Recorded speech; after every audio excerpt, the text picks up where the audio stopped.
আহ, এ তো খুব মুশকিলের ব্যাপার। যা বৃষ্টির জোর, তাতে বন্যা হয়ে যাওয়ার সম্ভাবনা আছে। এই বৃষ্টি থামবে বলেও তো মনে হয় না। না, মহারাজকে আগে থেকেই ব্যবস্থা নিতে বলা দরকার।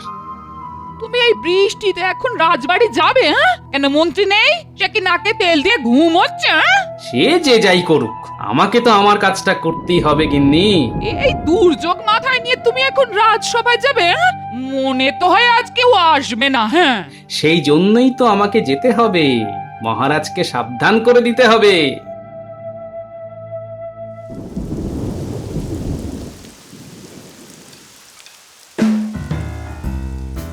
আজ আর রাজসভায় যাব না, যা বৃষ্টি, খিচুড়ি খেয়ে বেশ নাক ডাকিয়ে ঘুমোবো। হ্যাঁ, সেটাই ভালো। আমি খিচুড়ির ব্যবস্থা করছি, কিন্তু কিন্তু এত বৃষ্টিতে বন্যা হয়ে গেলে তো আমাদের মুশকিল। মনে রেখো বউ, আমি এই রাজ্যের মন্ত্রী। বন্যায় হোক বা ভূমিকম্প, আমার খাবার জোগাড় করতে কোনো অসুবিধা হবে না। চাল ডাল আমাকে ভূতে জোগাবে। ভূতে জোগাবে?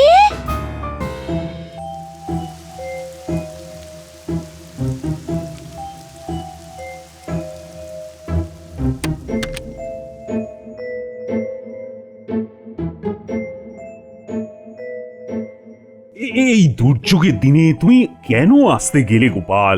আগে যে কোনো দুর্যোগের দিনই মহারাজের কাজে লাগতে পারি, তাই ভেবে মহারাজ। তুমি এই রাজ্যের কথা যেভাবে ভাবো, এভাবে যদি সবাই ভাবতো, তাহলে তো আমার কোনো দুশ্চিন্তাই থাকতো না গোপাল। মহারাজ, আমার মন বলছে এই বৃষ্টি খুব খারাপ দিকে যাচ্ছে। বৃষ্টি থামার কোনো লক্ষণই দেখা যাচ্ছে না। তার মানে তো বহু লোকের বাড়িতে জল ঢুকে গেছে। তাদের কি হবে গোপাল? মনে হচ্ছে বহু লোক জলবন্দী হয়ে আছে মহারাজ।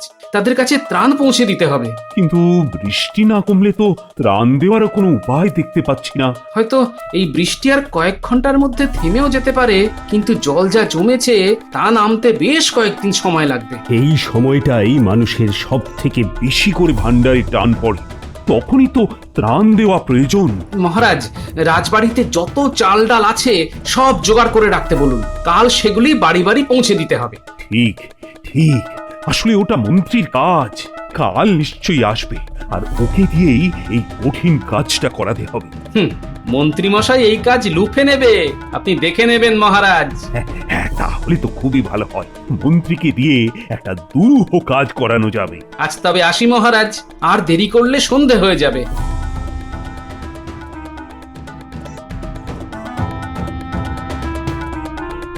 মনে হচ্ছে বৃষ্টির ছাঁট একটু কম, তার মানে কাল আবার রাজসভায় যেতে হবে। ধুর, ভালো লাগে না। রাজসভায় যেতে ইচ্ছে না করলে তো তোমার চাকরিটাই থাকবে না। তখন আমরা খাবো কি? দেখো বউ, আমাকে ছাড়া মহারাজ কোনো কাজই হাত দেন না। আমাকে তার দরকার পড়বেই। তাই যেন হয়, তাই যেন হয়। মহারাজ যেন তোমায় একটা মস্ত বড় কাজের দায়িত্ব দেন, আর তুমি তা বুক ফুলিয়ে করে মহারাজকে খুশি করতে পারো।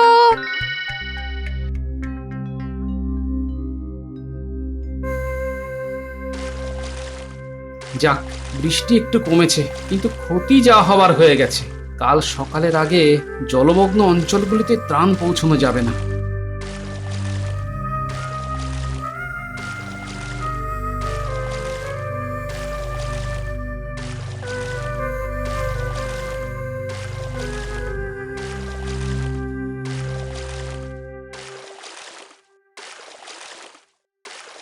তখনই বলেছিলাম এত বৃষ্টিতে বেরিও না। সেই বেরোলে একেবারে কাক ভেজা হয়ে ফিরলে। হ্যাঁ? আরে আমি না বেরোলে কি বৃষ্টি কমতো নাকি? দেখলে তো কেমন বৃষ্টি কমিয়ে দিলাম। এই শুরু হলো তোমার বাক্যি বান। হ্যাঁ? এখন এসব কথা না বলে কাল কি খাবো সেটার ব্যবস্থা করলে হতো না? হ্যাঁ? কেন, তোমার ভান্ডার কি শেষ? এরকম বৃষ্টি যদি আবার নামে, এই তাহলে চাল ডাল পাবো কোত্থেকে? বৃষ্টি আর হবে না, কিন্তু জল নামতে এখনো বেশ কয়েকদিন লেগে যাবে। আমি তো তাই বলছি গো, জল না নামা পর্যন্ত রান্না বান্না হবে কি করে? হ্যাঁ? সবার যেভাবে হয় সেইভাবে। সবার কথা না ভেবে আমি শুধু আমার কথা ভাবতে পারবো না গিন্নি। তাহলে ভালো মন্দ কিছু খাবার আবদার করো না। হ্যাঁ?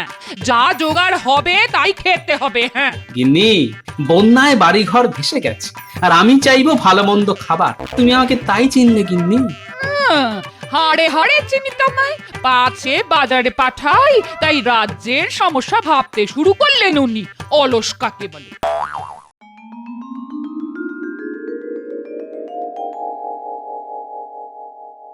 মন্ত্রী, কাল আসনি কেন? কি বলছেন মহারাজ? কাল আমাদের ওখানে যে কি ভীষণ বৃষ্টি হয়েছে তা কি আর বলবো আপনাকে।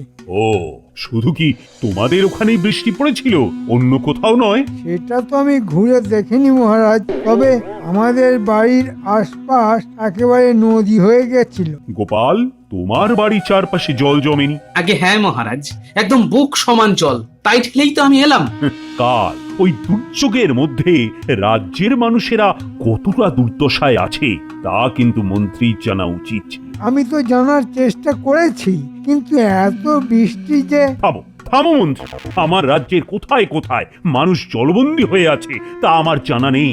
তাদের কাছে চাল ডাল পৌঁছে দেবার কঠিন দায়িত্ব কিন্তু তোমাকেই নিতে হবে। মহারাজ, এত কঠিন দায়িত্ব নেওয়ার জন্য আমি কি যোগ্য লোক? আরে এ তো সাপে বড় হলো। হ্যাঁ, চাল ডাল আমার হেফাজতে রাখতে হবে, এবার আমাকে পায় কে? ঠোঁটের বাদিকের হাসিটা তো আমি চিনি।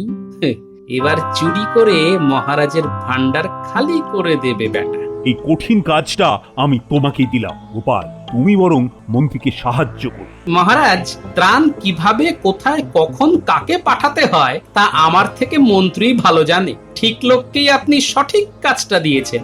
তোমার এই মুহূর্তে প্রথম কাজ দুর্গতদের কাছে ত্রাণ পৌঁছে দাও। মন্ত্রী, তুমি তোমার কাজ শুরু করে দাও। এত লোকের জন্য ত্রাণ? আমার তো প্রচুর মোহর লাগবে। মোহর নিয়ে চিন্তা করো না, যত মোহর লাগে তুমি নিয়ে যাও। যথা আজ্ঞা মহারাজ। মন্ত্রীমশাই, ও মন্ত্রীমশাই, আমরা বটা আর ঘটা। ওরে আমার সোনা মানিকরা, আরে আমি তো তোদেরই খুঁজছিলাম।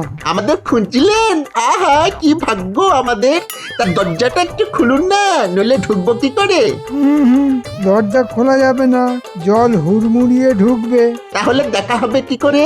ছাদে উঠিয়ে কথা হবে। ছাদে উঠতে হবে?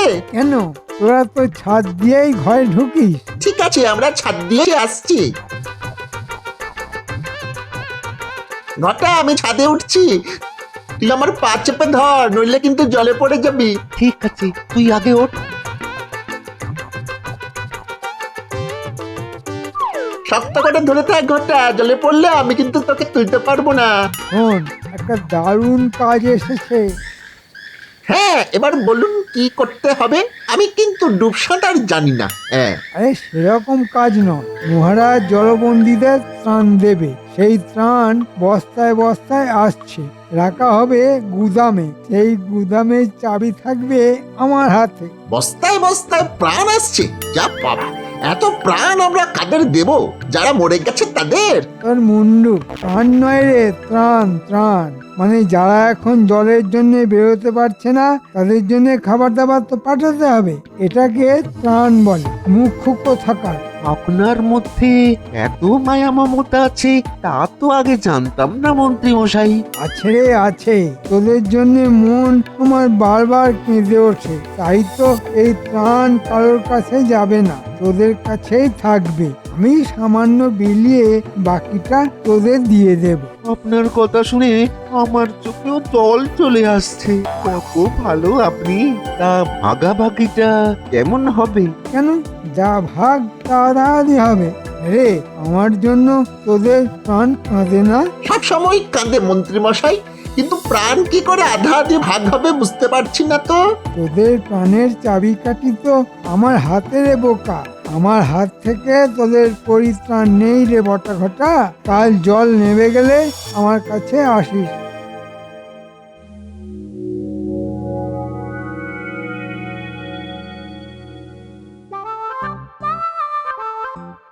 যাও, সবাই গিয়ে বস্তাগুলো ওই ঘরে রেখে এসো।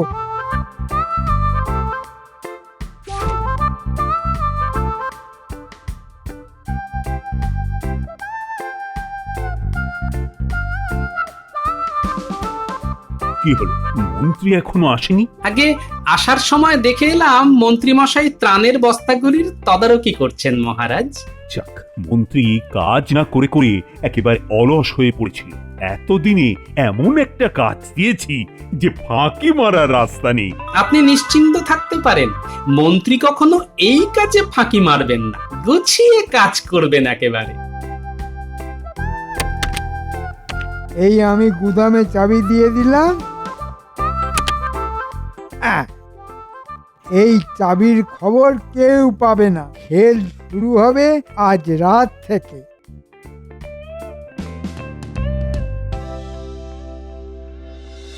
শোন বটা ঘটা, এই নে গুদামের চাবি, আর ওই দেখ এক কোণে রাখা আছে ছুরি।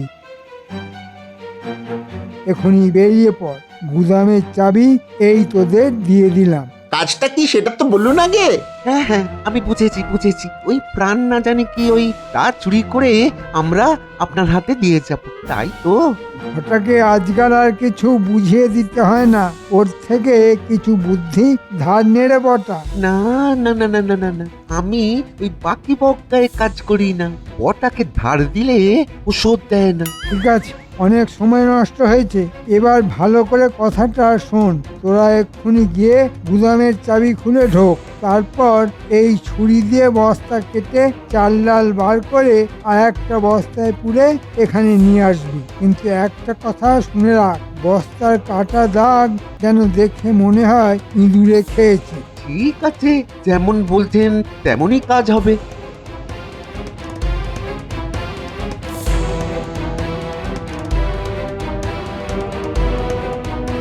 ঘটা, এই যে গুদামের দরজা দেখ তালা দেওয়া আছে, চাবি আমার কাছে।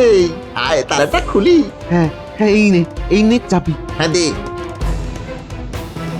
আমি চাবি ঢোকালাম, দরজাটা খুলে গেল। আয়, আয়, আয়, আমরা ভিতরে ঢুকি। আয়।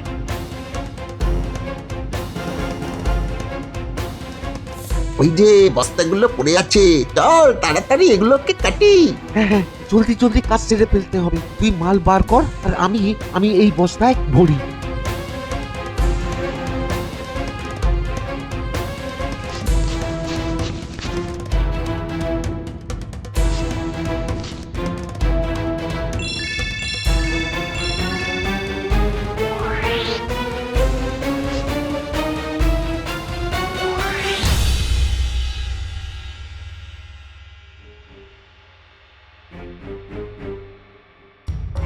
কি হলো মন্ত্রী, প্রাণ পৌঁছেছে? না মহারাজ, আগে যদি জানতাম এই ত্রাণ ইঁদুরের প্রাণ বাঁচানোর জন্য, তাহলে আমি এই কাজের দায়িত্ব নিতাম না। কেন কেন কেন, কি হয়েছে মন্ত্রী? বলো বলো, আমাকে এক্ষুনি বলো। ত্রাণের বস্তা কেটে ইঁদুররা সব চাল ডাল নিয়ে চলে গেছে।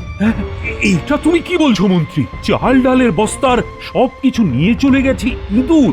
মহারাজ, মাল টানার জন্য আপনার আর হাতির প্রয়োজন নেই, ইঁদুরই এখন থেকে মাল টানতে পারবে। গোপাল, এখানে আমরা খুব দরকারি একটা বিষয় নিয়ে কথা বলছি, আজে বাজে কথা বলার কোনো অবকাশ নেই। তোমাদের তর্ক বন্ধ করো, এসব পরে হবে।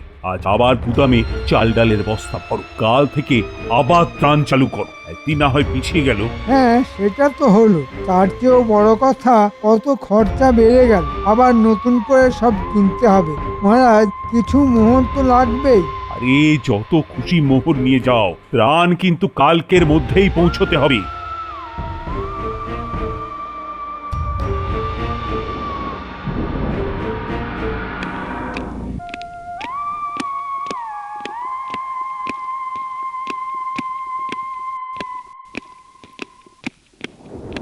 কি হলো গোপাল, তুমি আবার এত রাতে ফিরে এলে? মহারাজ, গুদামে যদি ইঁদুর থেকে থাকে তবে তা এখনো আছে। হ্যাঁ হ্যাঁ, তা তো বটেই। মহারাজ, আমার কাছে খুব শক্তিশালী ইঁদুরের গন্ধ বিষ আছে, তা গুদামে ছড়িয়ে রাখলে গন্ধে ইঁদুর আর ওদিকে আসতেই পারবে না। বাহ বাহ বাহ, খুব ভালো। তাহলে এই নাও চাবি। তুমি ওই গন্ধ বস্তাগুলো চারপাশে ছড়িয়ে রাখো গিয়ে। ঠিক আছে মহারাজ, আপনি একদম চিন্তা করবেন না, আজ রাতেই ইঁদুররা ধরা পড়বে বা মরবে। আপনি আজ একটু বেশি রাত পর্যন্ত জেগে থাকবেন মহারাজ, ইঁদুর ধরে তো আপনার কাছেই নিয়ে আসবো।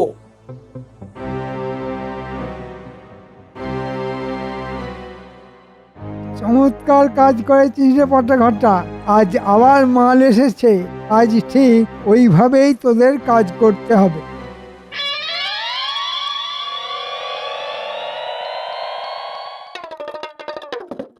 আরে গোপাল, এত রাতে? একদম সময় নেই, আমাকে শিগগিরই ভূত বানিয়ে দিতে হবে। ভূত? তা নয় হলো, কিন্তু ঠিক কোন জাতের ভূত? চোর ধরা ভূত, তার মানে সাংঘাতিক কিছু একটা। ঠিক আছে, ওইখানে চুপটি করে বসো গিয়ে, তোমার ভূত সাজার শখ মিটিয়ে দিচ্ছি।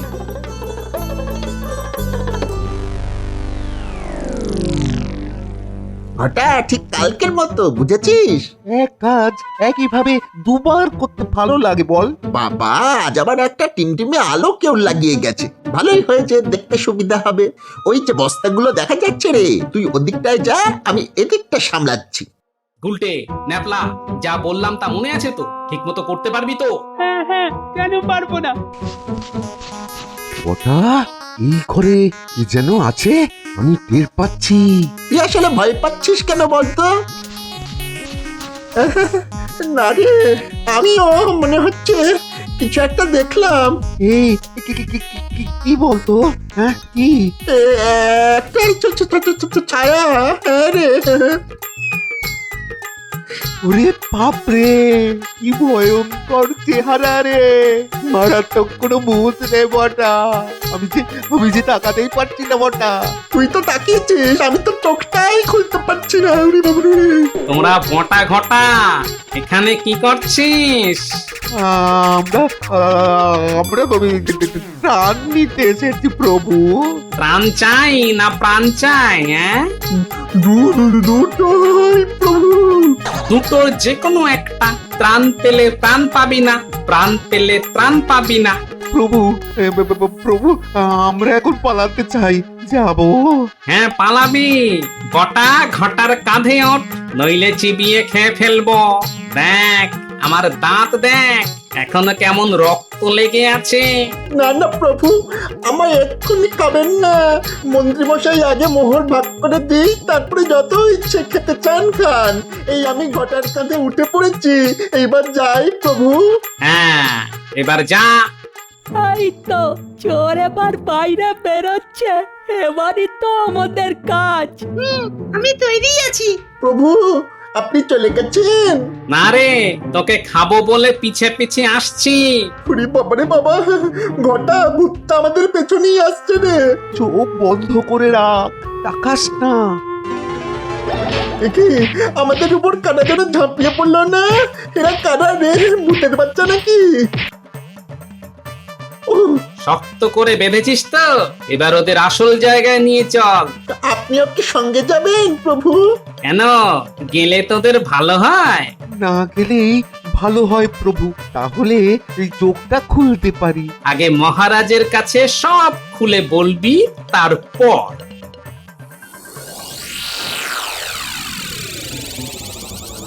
এত রাত হচ্ছে কেন? গোপাল বলেছিল ইঁদুর ধরে আনবে, কিন্তু কই, কখন আসবে গোপাল? এটা কি এখানে এলো? না না মহারাজ, আমি ভূত নই, আমি গোপাল। ভূত সেজে ইঁদুর পাক পেয়ে এনেছি।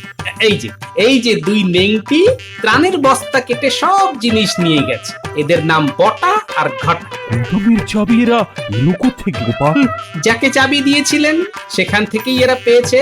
মহারাজ, আমাদের কোনো দোষ নেই, মন্ত্রীমশাই আমাদের দিয়ে এই কাজ করিয়েছেন। আমি এক্ষুনি পেয়াদা পাঠিয়ে মন্ত্রীকে ধরে আনছি।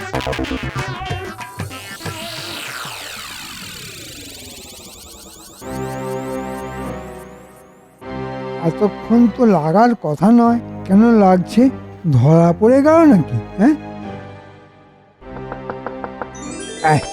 এই বোধহয় এলো। দরজায় কে যেন খুটখুট করে শব্দ করলো।